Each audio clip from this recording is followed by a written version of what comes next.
Baiklah, perkenalkan, nama saya Christian Baresi dari jurusan Sistem Informasi. Saat ini saya akan menunjukkan hasil tugas 3 saya dari mata kuliah basis data.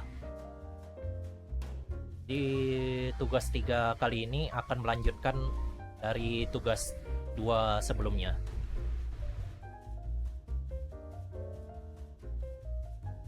Jadi di tugas 3 ini hanya akan menambahkan proyek tugas 2 sebelumnya. Baiklah, langsung kita mulai saja. Inilah hasilnya. Di prosedur sini terdapat transaksi 1, transaksi 2, dan transaksi 3. Di dalam transaksi 1 ada coding seperti ini. Ini akan menampilkan ID pasien, nama pasien, alamat pasien, dan jenis kelamin. Ini adalah contoh eksekusinya. Dan seperti ini hasilnya. Jika berhasil, maka akan tercantum ID pasien, nama pasiennya, jenis kelamin, dan alamatnya seperti di bawah ini. Selanjutnya kita akan ke transaksi 2. Di dalamnya akan seperti ini. Dan ini tak akan menampilkan apapun. Mari kita tes.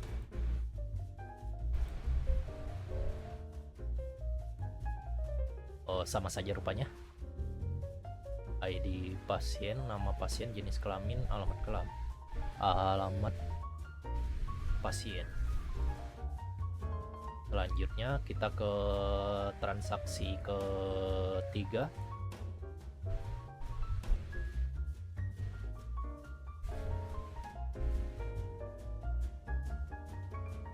Di bagian atas ini dia akan menunjukkan pasien, tentang pasien seperti yang tadi saya sebutkan, ID pasien, nama pasien, alamat, dan jenis kelamin. Lalu bagian keduanya nih plot sama saja dengan yang kedua tadi. Dan yang ketiga ini untuk melanjutkannya. Mari kita coba eksekusi. Dan jadi seperti ini. Di dalam obat kita akan masuk ke strukturnya, dan di dalamnya ada ID obat, kode obat, nama obat, harga, dan stoknya. Lanjut kita ke transaksi obat. Di dalam strukturnya ada ID transaksi, ID pasien, ID obat, jumlah, dan total harga. Kemudian kita masuk ke tabel. Di dalam tabel di bagian designer, ini adalah tugas 2 kemarin, tabel-tabel tugas 2 kemarin. Di tugas 3 ini saya hanya menambahkan transaksi obat dan obat. Di dalam transaksi obat ada ID transaksi, ID pasien, ID obat, jumlah, dan total harga. Di transaksi obat ini terhubung ke pasien. Tabel pasien di tugas 2 kemarin. Lanjut di tabel obat ada ID obat, kode obat, nama obat, harga, dan stok.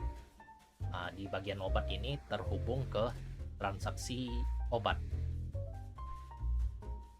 Lanjut, kita masuk lagi ke obat di bagian jelajahi. Nah, di dalamnya nih ada tercantum seperti ID obat, kode obat, nama obat, harga, dan stok. Saya ambil contoh 3 obat nih.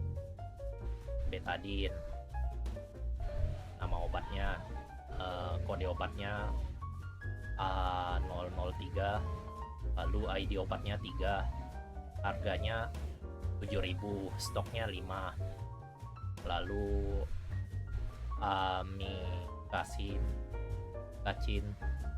mohon maaf kalau salah penyebutan. Harga obatnya tuh 20.000, stoknya 10, kode obatnya A001, ID obatnya 1, lalu nama obatnya amoxicillin, ID-nya A002, ID obatnya 2, kode obatnya A002, ID obatnya 2. Lalu harganya tuh 15.000, stok 17. Harusnya stoknya nih 20, cuman bisa jadi 17, nanti saya akan jelaskan. Lanjut di transaksi obat, kita akan masuk ke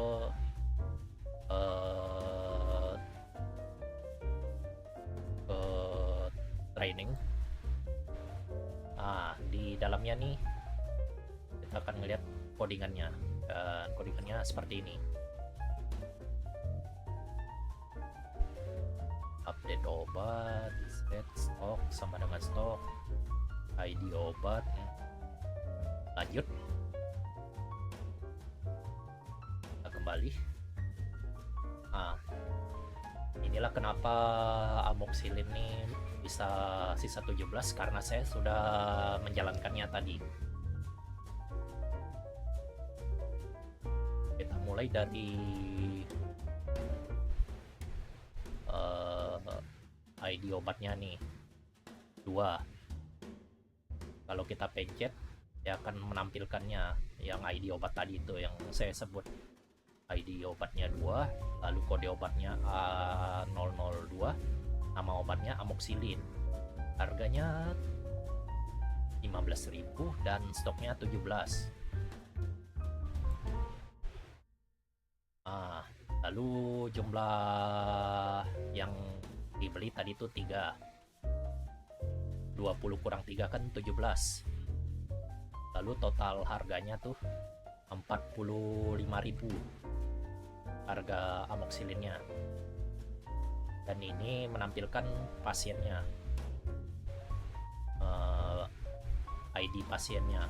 Jika kita pencet ID pasiennya ini kan 11, nama pasiennya akan tercantum Bambang, nama pasiennya, jenis kelaminnya L, alamatnya Singkawang Utara. Kembali lagi ke transaksi obat, ID transaksi. Ini hanya untuk menampilkan proses jual belinya lah. Yang pertama ID-nya nih, seperti inilah hasilnya. Sekian penjelasan saya tentang tugas 3 saya. Jika ada kesalahan atau kekurangan, mohon dikoreksi. Dengan ini saya akhiri dengan kata sekian dan terima kasih.